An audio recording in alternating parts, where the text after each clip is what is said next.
October 10th was a massive deleveraging event. I thought 90 was the bottom. I was wrong. I now think 60-ish is the bottom, but it could go lower. My theory is this was one of the episodic times of momentum ignition manipulation. The futures markets are 5 times more liquid. You pull the ripcord and you start dumping those long positions. And you're selling all the way through the book. So the price could really cascade significantly. It went way beyond what it's done in the past. Hundreds of thousands of accounts got wiped out that day. My theory has always been that Bitcoin trades like an option on its own adoption. Bitcoin is trading at well less than 5% probability of it becoming that digital coin. Is this more or less likely? And the answer is it's more likely, significantly more likely. Anything is possible, but you have to ask yourself, why do you own the asset in the first place?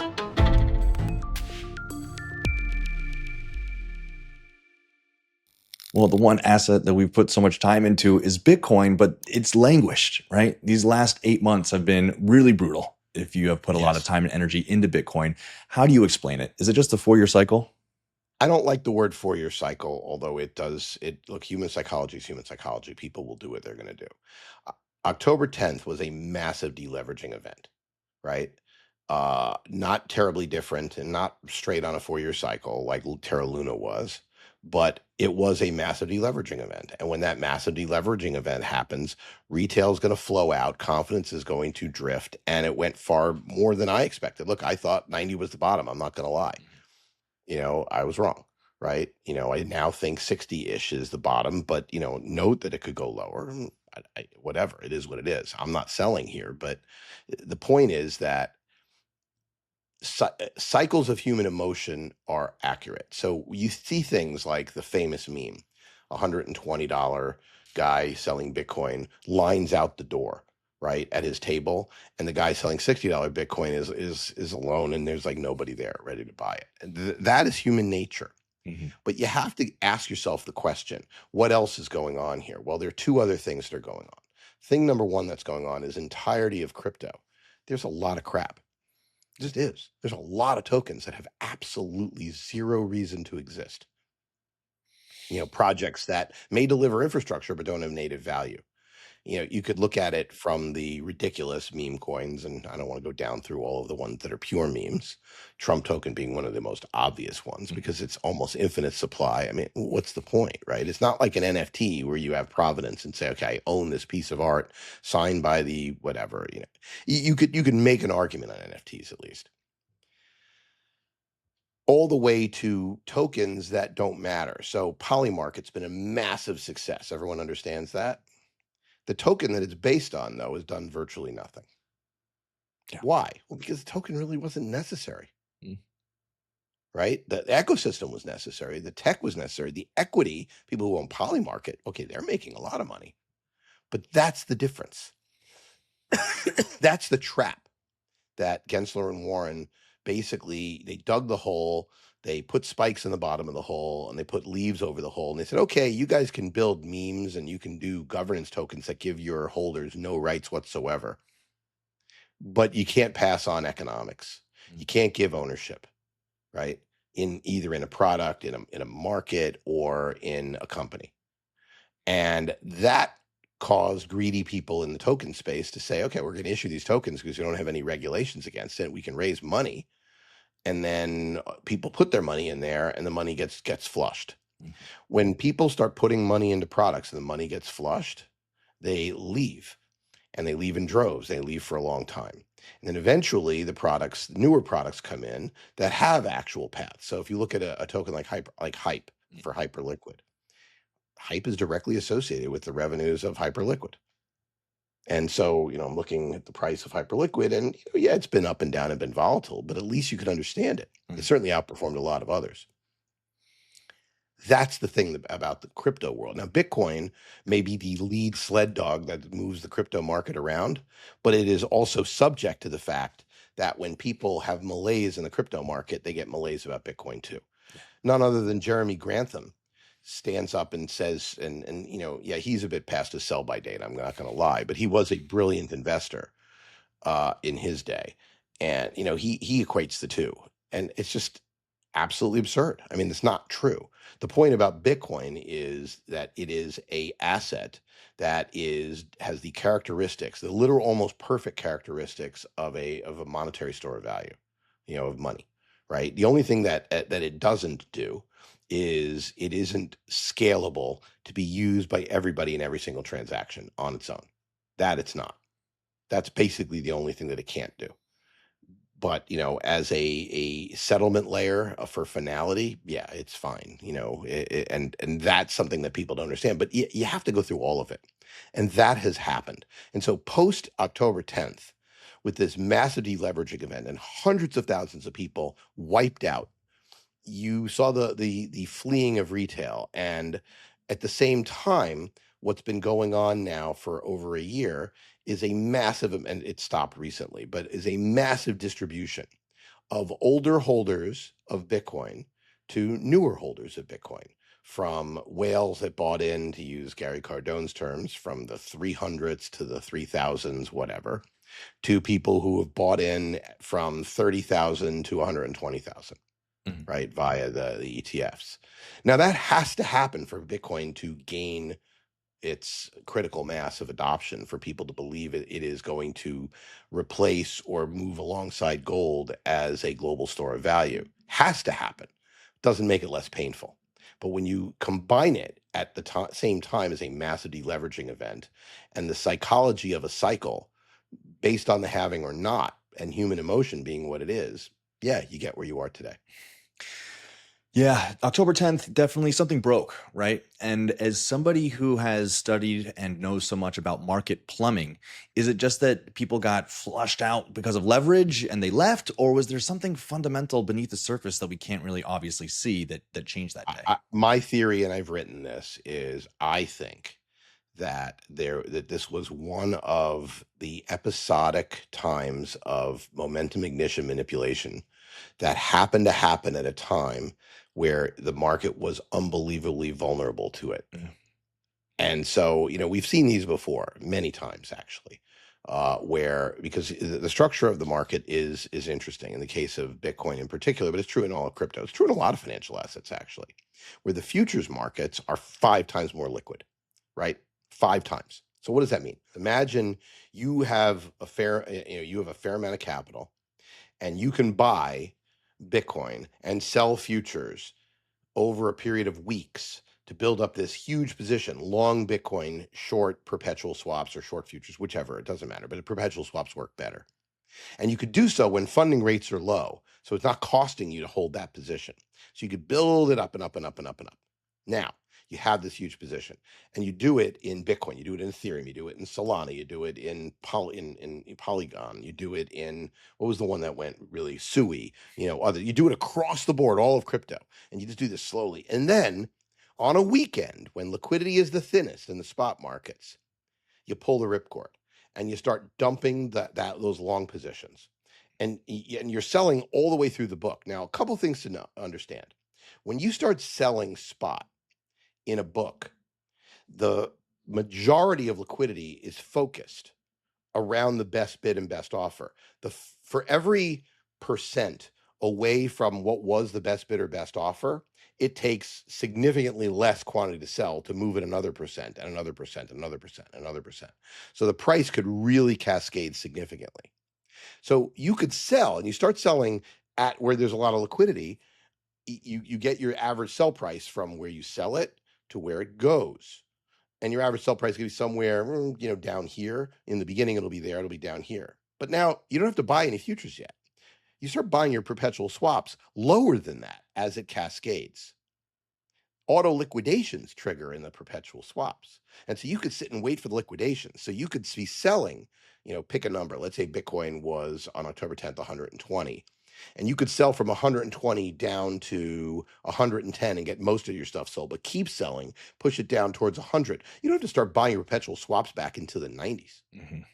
And think about the amount of profit you can make on doing that trade. Now, this has happened before. It happens all the time. The problem was it happened in a period of time when the market was terrified of what was going on.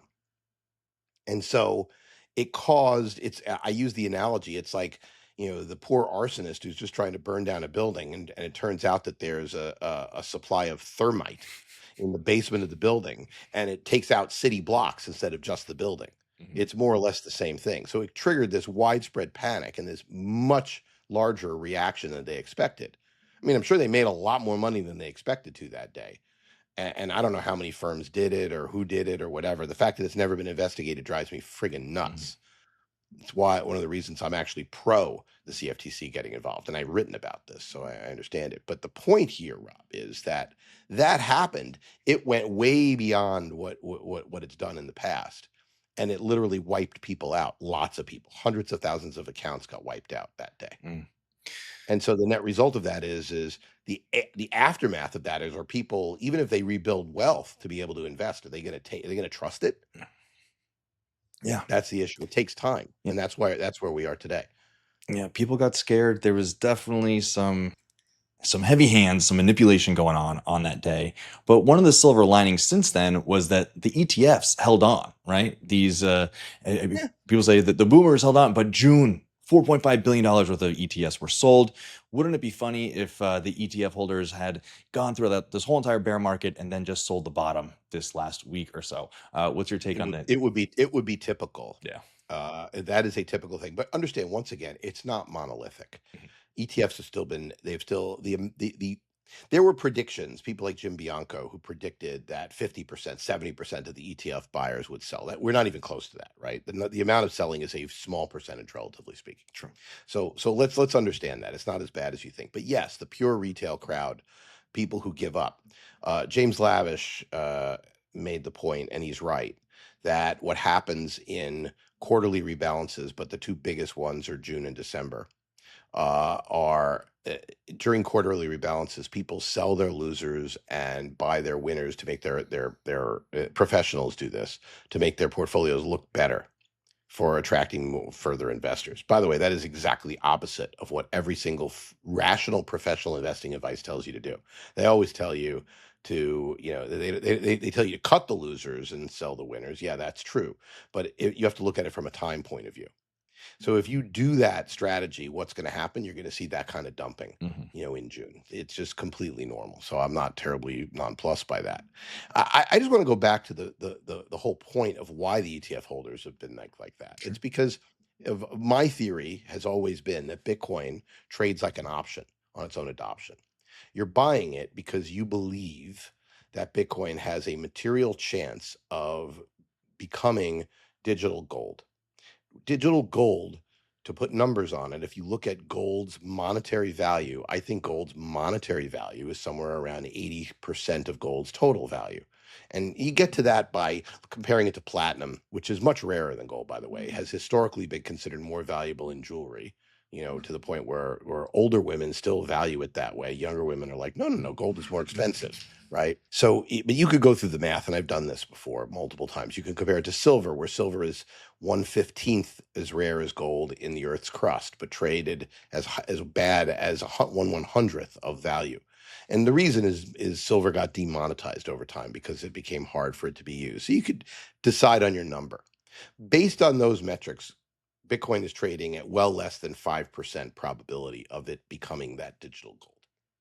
And so if you're an ETF holder and it drops 50%, okay, but it went from 7% to 5%. Is that going to matter if you're holding this money for 30 years from now? The answer is no. The answer is, if you're caring about next quarter, yeah, absolutely, I'm going to sell. But long-term holders are saying, look, what's happened with this bet? Is it more or less likely today than it was when I bought it? Now, it depends than a year ago. I think it's probably about the same.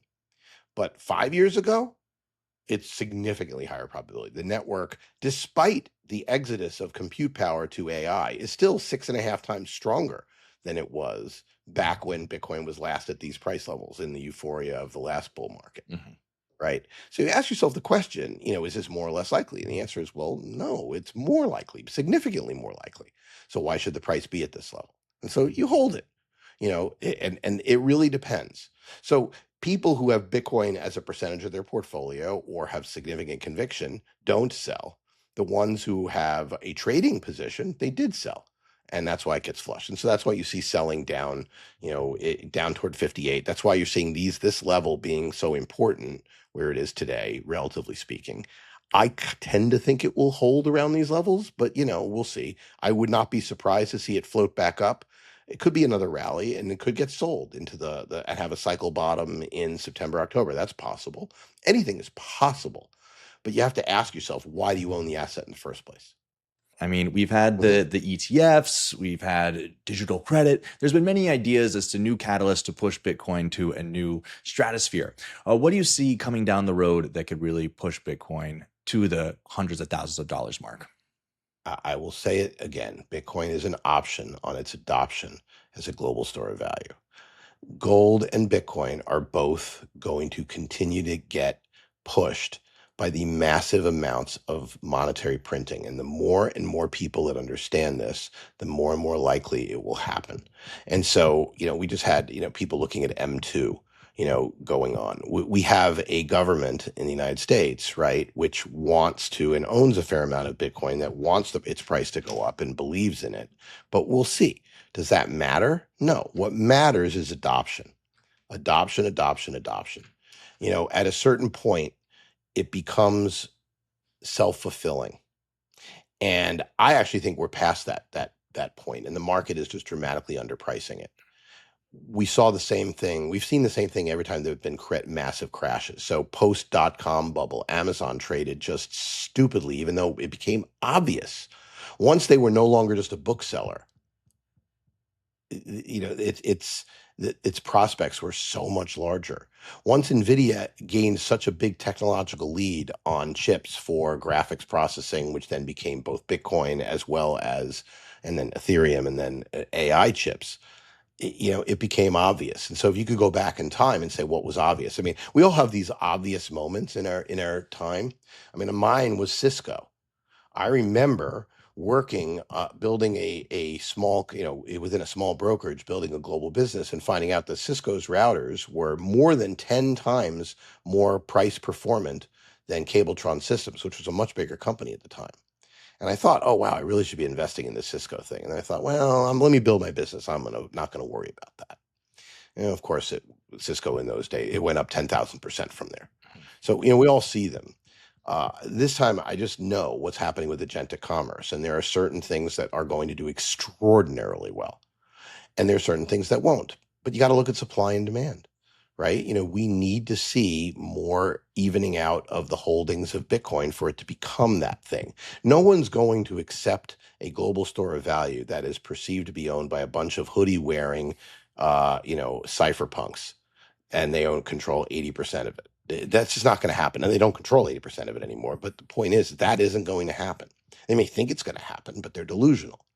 It needs to be controlled by shareholders in BlackRock, right? In BlackRock funds, and, shareholders of Strategy, and shareholders of Fidelity's funds, et cetera, et cetera. That needs to be the case. This takes time. The most important catalyst is time and growth. And if you understand anything about power law, you understand that adoption of technologies tend to accelerate on its own into what looks to be catalytic, even though there's no particular catalyst to make it happen. Wait, you're telling me I can win free Bitcoin every day just by dropping a chip? Check out Sats Drop from Rhino. You get 3 free drops every day with chances to win up to 10,000 sats instantly. And if a super drop activates, we're talking bonus drops, multipliers, and jackpots of up to 100,000 sats redeemed right in your Rhino wallet. Sign up for free now and start stacking sats.